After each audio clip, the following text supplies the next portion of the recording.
I am doctor Ankita Vaidya, infectious disease physician. हाल ही के दिनों में ब्लैक फंगस को लेके काफ़ी क्वेरीज आ रही है मेरे पास।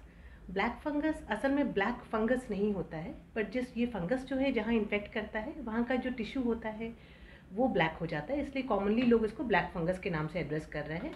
जो फंगल इन्फेक्शन होता है वो है म्यूकरमाइकोसिस। ज़्यादातर लोग जो हमारे पास आ रहे हैं वो पोस्ट कोविड रिकवर्ड होते हैं, बट उनको 2 हफ्ते के बाद कुछ ऐसे लक्षण शुरू हो जाते हैं, जैसे अगर मैं सीधे शब्दों में बताऊं तो नेज़ल कंजेशन होना, साइनसिस में भारीपन लगना, कुछ स्वेलिंग आ जाता है, रेडनेस या पेन होने लगता है, कालापन आ जाता है टिश्यू में, गम्स में पेन होने लगता है, आंखें बाहर की तरफ आ जाती हैं।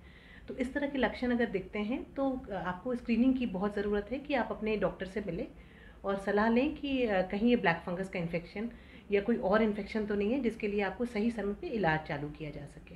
कुछ लोगों को खून आने लगता है अगर कफ में, वो भी एक सिग्निफिकेंट होता है कि उसमें भी कभी कभी फंगल इन्फेक्शन के चांसेस होते हैं। तो अगर इन चीज़ों को हम ध्यान रखते हैं अपने लक्षणों में तो हम इनको बचाव कैसे कर सकते हैं।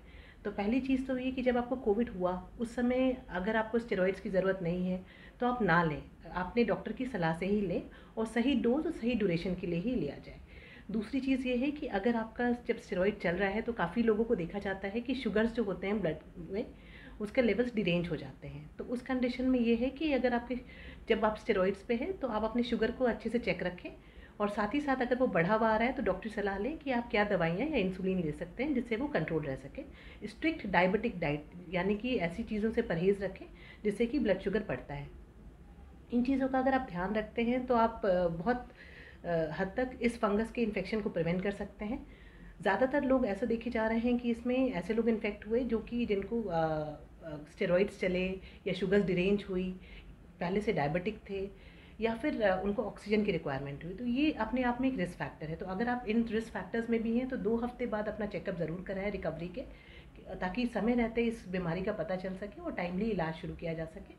जितनी जल्दी इसका इलाज शुरू किया जाता है चांसेस ऑफ रिकवरी, अच्छा ड्रग रिस्पॉन्स होना भी उतना बेहतर होता है। इसमें सर्जिकल रिक्वायरमेंट भी पड़ती है कुछ लोगों को उसमें सर्जरी की, क्योंकि जो टिश्यू होता है वो इन्फेक्टेड फंगस बहुत ज़्यादा मात्रा में होता है तो उसको निकालने की ज़रूरत पड़ती है। तो ये चीज़ें मैंने बताई कि क्या लक्षण हो सकते हैं और कैसे इलाज संभव है। अब बचाव कैसे कर सकते हैं आप अपने आप को। तो पहली चीज़ जो है कि आप अपने शुगर्स को कंट्रोल रखें, स्टेरॉइड सही मात्रा में लें और ऐसी जगह पे जाने से बचें जहाँ पर कंस्ट्रक्शन साइट्स हो, क्योंकि ये फंगस का जो स्पोर्स होता है ये हवा में भी होता है। गार्डनिंग ना करें अगले 2 हफ्ते तक जब आप रिकवर होते हैं पोस्ट स्टेरॉइड्स या पोस्ट कोविड। और कभी भी आप बाहर जाते हैं तो अपना डबल मास्क पहन के जाएं। 2 फ़ायदे हैं इससे। पहली चीज़ तो ये कि कोविड से भी बचाव करेगा और दूसरी चीज़ ये है कि इस फंगल के स्पोर्स जो हैं वो आपके नाक के थ्रू आपके शरीर में नहीं जाएंगे और इन्फेक्शन के चांसेस कम होंगे। तो अगर ये छोटी छोटी बातों का हम ध्यान रखते हैं, अपनी इम्यूनिटी का ध्यान रखते हैं, अपने शुगर लेवल का ध्यान रखते हैं, तो इस फंगस के इन्फेक्शन से बचा जा सकता है। तो बिल्कुल आप सेहतमंद रहें और अपना ध्यान रखें।